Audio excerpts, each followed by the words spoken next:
श्री स्वामी समर्थ. नमस्कार प्रेमळ भक्तांनो, आपल्या चॅनलवर मी तुमचं मनापासून स्वागत करते. स्वामी तुमच्या सर्व चांगल्या इच्छा पूर्ण करू देत आणि नेहमी तुम्हाला आनंदात, सुखात आणि हसत खेळत ठेवू दे, ही स्वामी चरणी मनापासून प्रार्थना. श्री स्वामी समर्थ महाराजांना त्रिवार वंदन करून आजच्या व्हिडिओला सुरुवात करते. भक्तांनो, हा व्हिडिओ पाहिल्यानंतर तुम्हाला आळस म्हणजे काय, तो कसा उद्भवतो आणि तो कसा दूर केला जाऊ शकतो हे समजू शकेल. एकदा आळसाने त्रस्त झालेला माणूस गौतम बुद्धांकडे येतो आणि म्हणतो, बुद्धा, माझ्या आतमध्ये खूप आळस आहे. या आळशीपणामुळे मला माझ्या आयुष्यात जे काही करायचे आहे ते मी करू शकत नाही. यामुळे मी माझ्या आयुष्यात प्रगती करू शकत नाहीये. या आळसाने मला खूप जास्त त्रास दिला आहे. कृपया मला या आळसातून मुक्त होण्याचा काहीतरी मार्ग सांगा. हे ऐकून गौतम बुद्ध हसतात आणि त्या आळशी माणसाला म्हणतात, तुमच्यात आळशीपणा आहे हे तुम्हाला कसे कळले? आळशी माणूस म्हणाला, बुद्धा, मी एक आळशी व्यक्ती आहे. हे मीच नाही तर माझे संपूर्ण कुटुंब सुद्धा म्हणाले तू आळशी आहेस. त्याचा पुरावा तू मला देऊ शकतोस का? आळशी माणूस म्हणाला, होय बुद्धा, मी देऊ शकतो. बुद्ध म्हणाले, मग पुरावा दे. मग आळशी माणूस म्हणाला, बुद्धा, माझा आळस मला पहाटे लवकर उठू देत नाही. मला माहीत आहे की सकाळी उठणे माझ्या आरोग्यासाठी आणि माझ्या मनासाठी दोन्हींसाठी फायदेशीर आहे. बुद्ध म्हणाले, ठीक आहे, पण तुम्हाला आळशीपणा म्हणजे काय ते माहीत आहे का? मग आळशी व्यक्ती म्हणाली, बुद्धा, आळस म्हणजे काय हे मला माहीत नाही, पण ते जे काही आहे ते खूप वाईट आहे. जो आळस आपण जाणून बुजून किंवा नकळत आपल्यात निर्माण करतो. बुद्ध म्हणाले, आळस ही मनाची अवस्था, भावना, विचार आहे. मग आळशी माणूस म्हणाला, पण कसे काय? मग बुद्ध म्हणाले, आळस या दोन कारणांमुळे आपल्यामध्ये निर्माण होतो. हे सर्वप्रथम तुम्ही समजून घेतले पाहिजे. पहिले कारण शारीरिक आणि दुसरे कारण मानसिक आहे. शारीरिक आळसाचे पहिले कारण म्हणजे अन्न. जेव्हा आपण असे कोणतेही अन्न खातो त्यामध्ये जीवच नसतो, तेव्हा त्यांना आपल्या शरीरासाठी ओझे बनते आणि मग ते आपल्यामध्ये आळस निर्माण करते. कारण आपले शरीर अन्नाच्या ऊर्जेवर चालते आणि मग आपल्या शरीराला देखील आपण जे अन्न देतो तेवढीच ऊर्जा मिळते. त्यामुळे आळस टाळायचा असेल तर सहज पचण्याजोगे आणि नैसर्गिक पदार्थांचा आहारात समावेश करा. शरीराच्या पातळीवर आळशीपणाचे दुसरे कारण म्हणजे चुकीचे चालणे, चुकीच्या पद्धतीने बसणे आणि चुकीच्या पद्धतीने झोपणे. गौतम बुद्ध आश्रमातील भिक्षूंकडे बोट दाखवत आळशी माणसाला म्हणाले, तू यांच्याकडे नीट लक्ष दे. आश्रमातील भिक्षूंचे चालणे, बसणे आणि झोपणे या स्थितीत तुला विशिष्ट प्रकारचे संतुलन दिसेल. त्यांच्या पायांमध्ये समन्वय असतो. जेव्हा ते बसतात तेव्हा त्यांचा पाठीचा कणा सरळ असतो आणि मान थोडीशी वर असते आणि जेव्हा ते झोपतात तेव्हा त्यांचं शरीर पूर्णपणे शिथिल होते. त्यांच्या शरीराच्या कोणत्याही भागावर ताण येत नाही, त्यामुळे ते गाढ आणि आरामदायी झोप घेऊ शकतात. आळशी व्यक्तीने विचारले, बुद्धा, पुरेशी झोप घेणे तितके महत्त्वाचे आहे का? त्यावर बुद्ध म्हणाले, जास्त नाही किंवा कमी नाही, पुरेशा प्रमाणात झोपणे नेहमीच फायदेशीर असते. जर तुम्हाला आज रात्री पुरेशी झोप मिळाली नाही तर उद्या तुमचा संपूर्ण दिवस थकवा आणि सुस्तीने भरलेला असेल. त्यामुळे पुरेशी झोप तितकीच महत्त्वाची आहे. आळशी माणूस म्हणाला, होय बुद्धा, मलाही ते जाणवले आहे. मला सकाळी लवकर उठता येत नाही.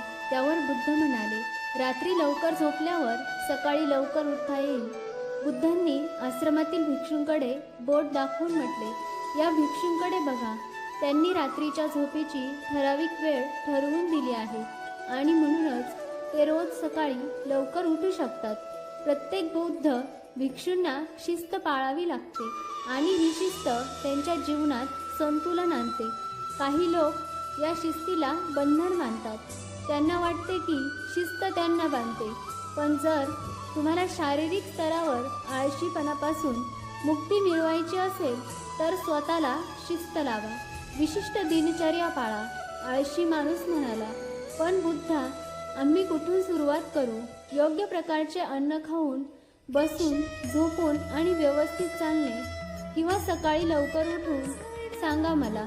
त्यावर बुद्ध म्हणाले, यावेळी तुम्ही जे काही करत आहात ते लक्षपूर्वक करा. आत्तापासूनच सुरुवात करा. आधी तुम्हाला मनाच्या स्तरावरचा आळस समजावा लागेल. बुद्ध म्हणाले, आपले जुने गैरसमज मनाच्या पातळीवर आळस येण्याचे पहिले कारण म्हणजे जेव्हा तुम्ही एखाद्या कामासाठी स्वतःला सक्षम समजत नाही तेव्हा आपल्यामध्ये आळस निर्माण होतो. जर आपल्या मनाने मागच्या वेळेप्रमाणे यावेळीही असा विश्वास ठेवला असेल की आत्ता या कामात देखील मला अपयशच येणार आहे, तर नक्कीच आपण ते काम करण्यात आळशी होऊन आपण पूर्वी होतो ते आता मानसिकदृष्ट्या नाही आहोत हे पटवून देत नसलो तरी मागच्या वेळी आणि यावेळच्या पराभवात खूप फरक आहे. आपण आधीच्या पराभवातूनही खूप काही शिकलो आहोत. त्यामुळे मानसिक आळस टाळायचा आहे, स्वतःवर विश्वास ठेवायचा आहे. मानसिक आळशीपणाचे आणखी एक कारण म्हणजे आळशी लोकांशी संगत करणे. अनेक वेळा असे घडते की आपण स्वतः आळशी नसतो, परंतु लोकांसोबत राहताना आपण स्वतः आळशी बनतो आहे, ते जाणवले आहे. बुद्ध म्हणाले, सर्वप्रथम आळशी लोकांच्या संगतीत राहणे सोडून द्या. मानसिक आळसाचे तिसरे कारण म्हणजे काम पुढे ढकलण्याची सवय. काम आणि सवय आळस आणि मानसिक दडपणाचे सर्वात मोठे कारण आहे. हे सुरुवातीला आपल्या लक्षात येत नाही, पण हळूहळू ही सवय आपल्यात कायमस्वरूपी होत जाते. फक्त एकच सवय कोणत्याही माणसाच्या आयुष्य उद्ध्वस्त करण्यासाठी पुरेशी असते.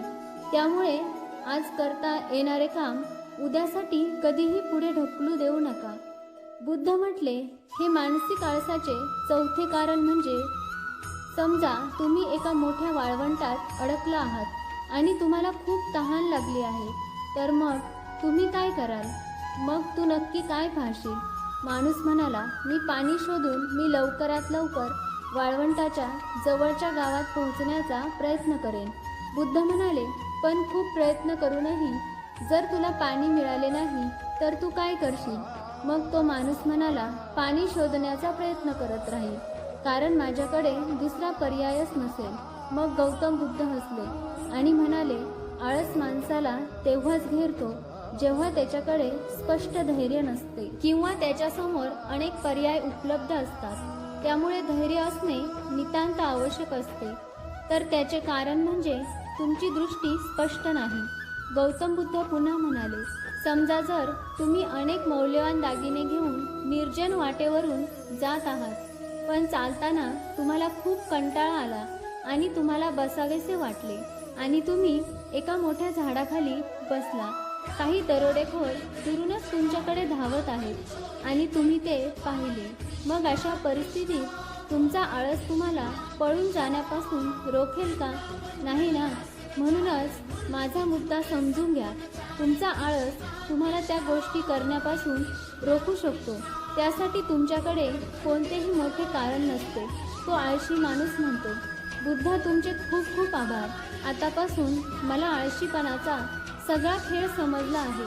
मग गौतम बुद्ध त्या व्यक्तीला म्हणतात, माझी एक गोष्ट नेहमी लक्षात ठेवा, जिथे स्पष्टता आहे आणि काम करण्यासाठी काही मोठे कारण आहे तिथे आळस कधीच असू शकत नाही. आणि भक्तांनो, आजची गोष्ट इथे संपत आहे. तुम्हाला आजचा व्हिडिओ कसा वाटला आहे नक्की आम्हाला कमेंट करून सांगा. तुम्ही जर आपल्या चॅनलवर नवीन असाल तर आपल्या झेप अस्तित्वाची या चॅनलला नक्की सबस्क्राईब करा. तसेच बेल आयकॉनवरही क्लिक करा, जेणेकरून आमच्या नवनवीन व्हिडिओज नोटिफिकेशन लवकरात लवकर तुमच्यापर्यंत पोहोचू शकेल. श्री स्वामी समर्थ.